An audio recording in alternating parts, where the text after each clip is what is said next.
واو مطبوع گراز جمعه ها دیگه برای گردشه. باغ لوبیا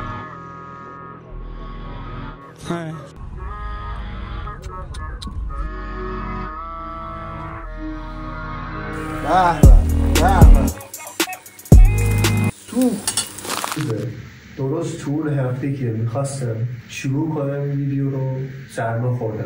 امروز سه‌شنبه هفته اوله و یک شنبه دوشنبه نتونستم برم باشگاه. امروز اولین روزی بود که رفتم و زیادم فشار نیاوردم به خودم.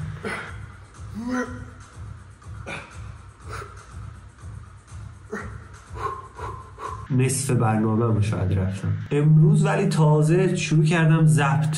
با خودم قرار گذاشته بودم که از اول هفته شروع کنم ضبط تا جایی که میتونم، چون این مدل ویدیو رو من مثلا بلد نیستم بسازم و اینو باید یاد بگیرم. در طول این چالش اینجور ولاگ تور و اینا تا الان نساختم. هر چی تا الان ساختم پشت این میز نشسته بودم و دوربین اون ور بوده، به دوربین حرف زدم.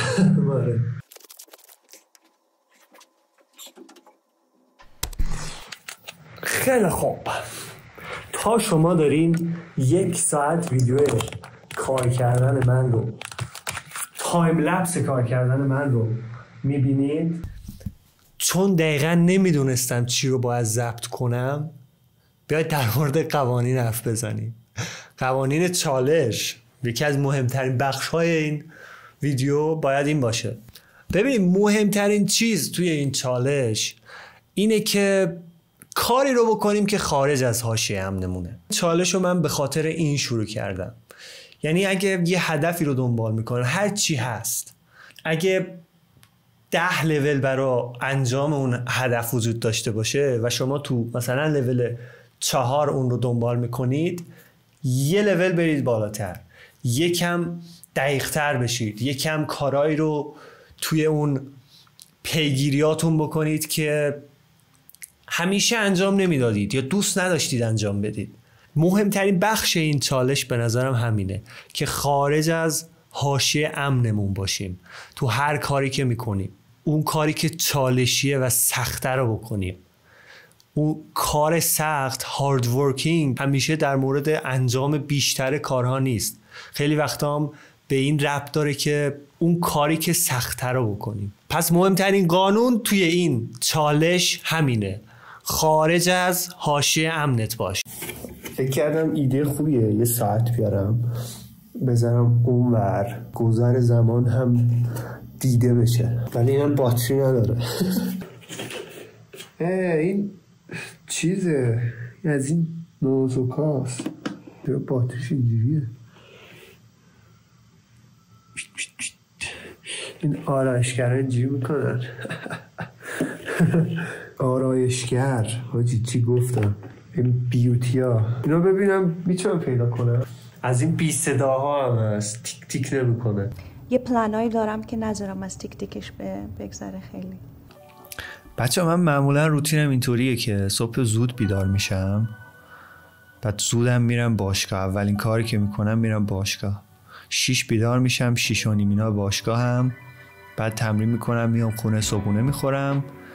بعد صبحونه یکم زبان میخونم. بعدش یه کورسی هست توی کورسرا، Learning How to Learn، در مورد یادگیریه.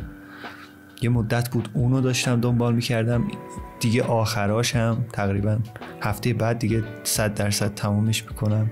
خیلی کورس خوبیه. اگه علاقه دارین به این مسائل میتونید شما هم تو شرکت کنید. کورس فکر کنم معروف ترین کورسیه که تا حالا ساخته شده.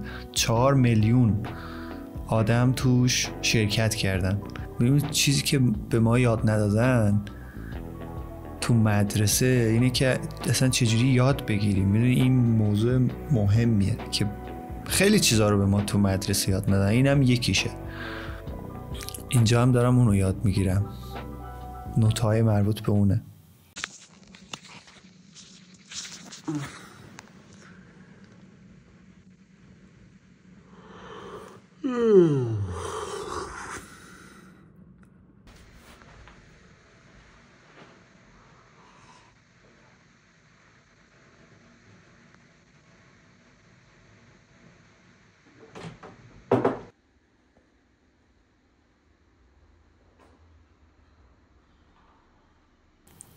بچه تازه من شروع کردم دارم تمرین میکنم که بیرون از خونه زیاد ویدیو ضبط کنم، چون برای ولاگ ساختن اولین کار اینه که ویدیو ضبط کنی، ثبت کنی هر جا میری. اینجا هم از شانس من صبح زود بود، کسی نبود توی باشگاه، یعنی همیشه صبحا خلوته ولی اون روز کلن هیچ کس نبود توی باشگاه. من بودم و مربی باشگاه که اونم نشسته بود لستافاس بازی میکرد. صدای زامبیا رو اگه دقت کنیم میشنویم. بعد اصلا من هنسفری نمیبرم باشگاه، آهنگ پلی نمی کنم، همون محیط باشگاه آهنگ میذارن اونه. بعد اونم اون روز نذاشته بود. من هنسفری رو روز قبلش به خاطر این برده بودم که میدم که وقتی میام خونه از باشگاه تا شب آهنگایی که تو باشگاه شنیدم تو مغزم پلی میشن. بعد گفتم که هنسفری میبرم از فردا. اون روز اصلا موزیک هم پلی نمیشد تو باشگاه. اصلا خیلی عجیب غریب بود. اگه دقت کنید دارم پشت تمرین میکنم و همه حرکت ها هم نگرفتم، یه چند تاشو فقط گرفتم.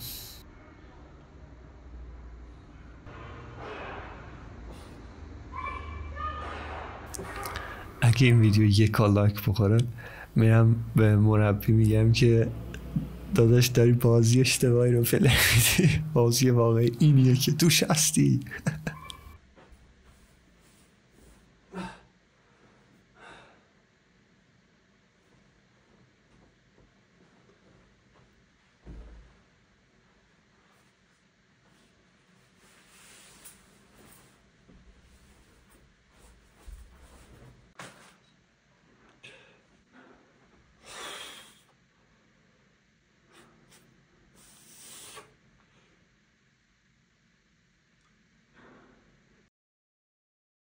خیلی خب بچه ها، قانون دوم ورزشه.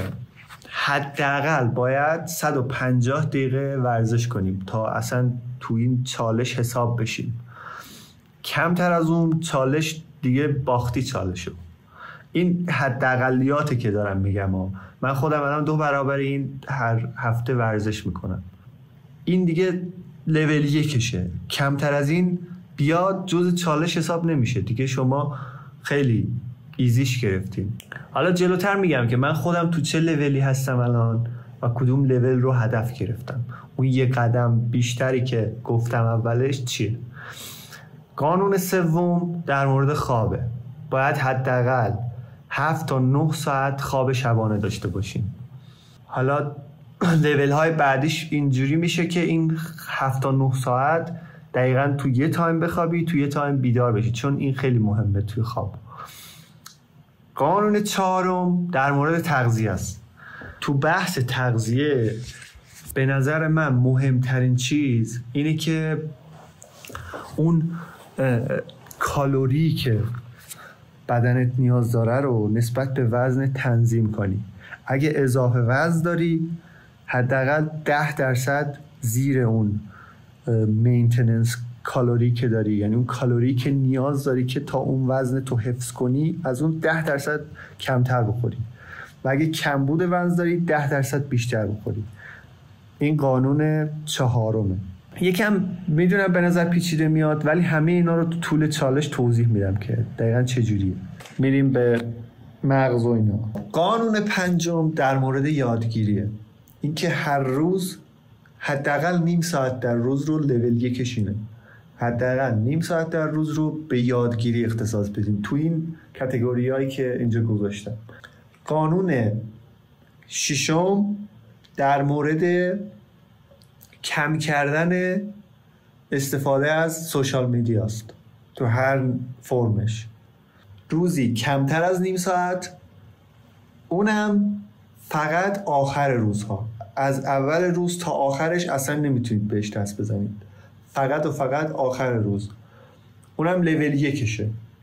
لول های بعدیش اینه که اصلا کلا استفاده نکنی، مخصوصا از اونایی که خیلی دیگه کوتاهه، شورت ویدیو، چه تو یوتیوب باشه چه تو اینستاگرام و فلان و اینا باشه. این شامل مسنجرها نمیشه. مثلا خود تلگرام رو میتونید استفاده کنید، اینا جزء اینا نیستن. بیشتر هدف این قانون اینه که شما رو از مصرف کننده کانتنت، اونم توی شکل خیلی بدش مضرش که شورت ویدیو باشه در بیاره، که این شامل عدم استفاده حتی از اینستاگرام و اینا میشه.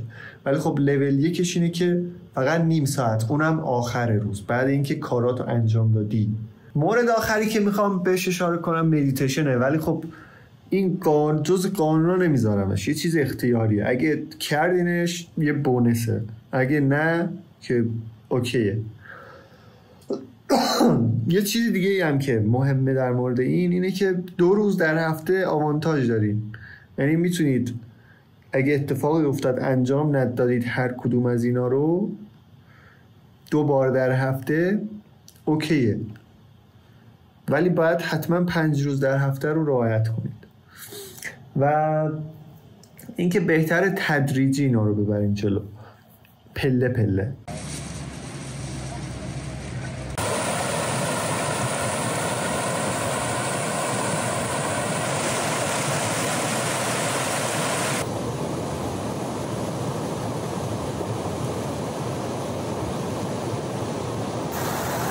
اومدیم گردش. جمعه ها دیگه برای گردشه، حتی اگه 6 ماه سخت باشه.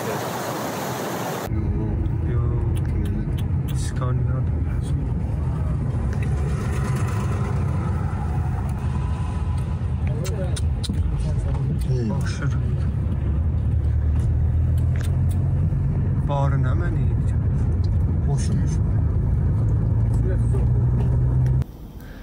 اینجا هم مرز ایران و جمهوری آذربایجانه. سمت راست ما رود عرسه. بعد انقدر نزدیکه مدیای اونا هم اینجا میگیره، رادیوشو میگیره، تلویزیونشو میگیره.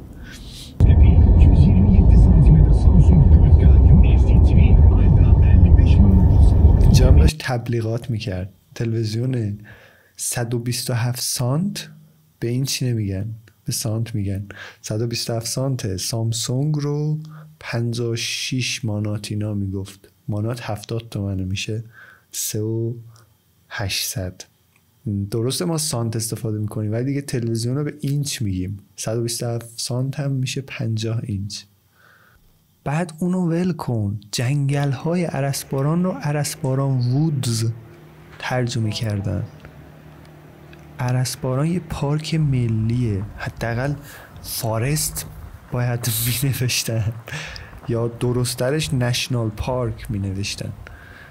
وودز حاجی من فکر نکنم وودز درست باشه. از اون سوتی هاست دیگه، از اون سوتی های انگلیسیه. زبون گوسفند نوشته بودن لنگویج، از اون مدل سوتی هاست.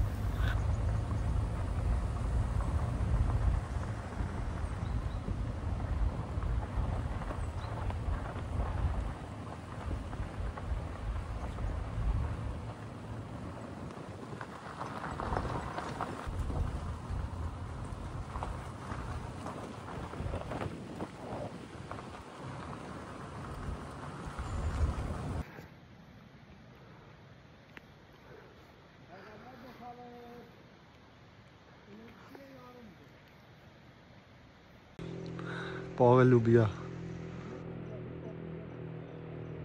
با جهان هرز.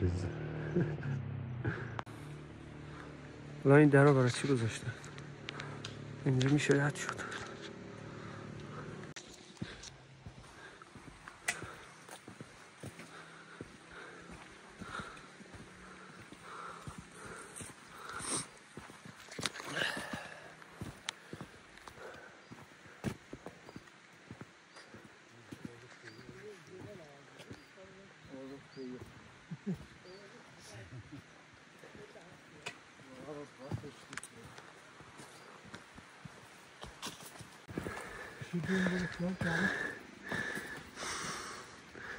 گردو خود به خود میفته.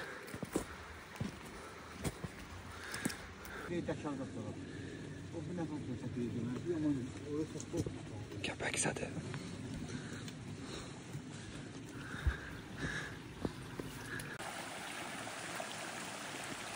بله.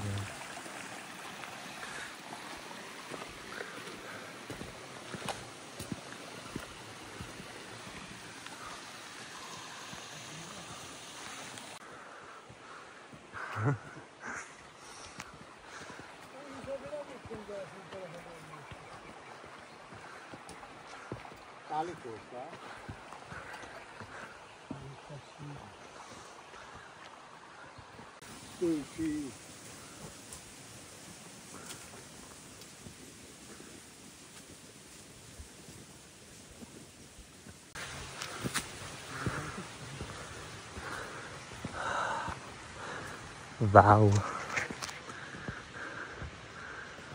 اینا تو پاییز ببین چقدر خوب میشه.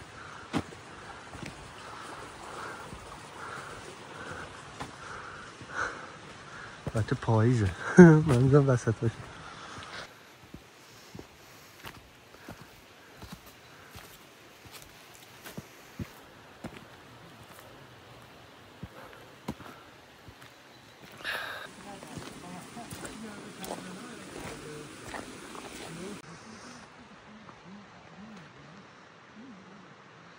نه چیه دیگه، خیلی کوچوله.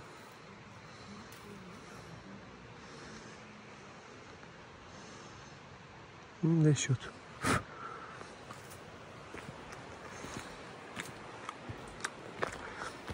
شیرینه.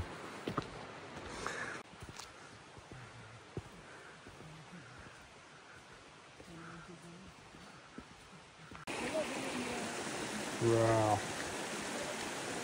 مدفوع گراز. این طرف ها خرس و گراز و اینا هم هست فکر کنم که قطعا هست. ولی خب اونا از انسان ها بیشتر میترسن چون انسان از اونا. زغالخته.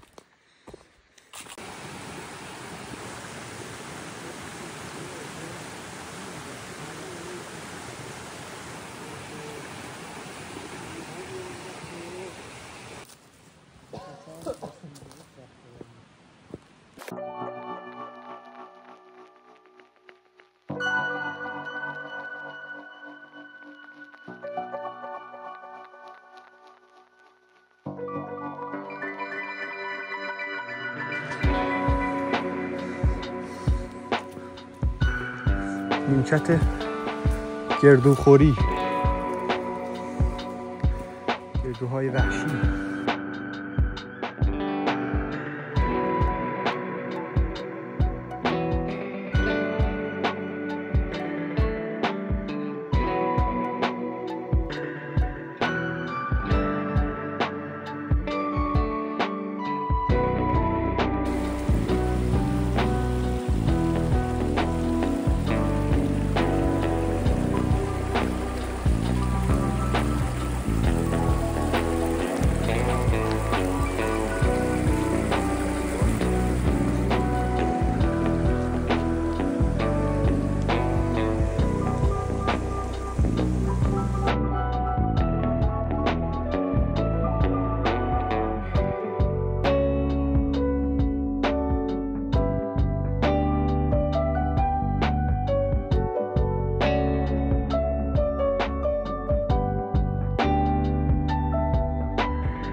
Wow. Çok oldu. Çok olsa. Dünyanın orada da gitmiyor. Öyle de o korkmuştan yanına gitmiyordu. Şu bizi sever. Ha bu tür. Sağ. Öyle de şey Sabral'dan sağ kilometre 2 milyon kabağına. بچه این روستایی که الان میبینید اسمش از کیرینگان. یه زبون فراموش شده توش حرف زده میشه. زبون تات.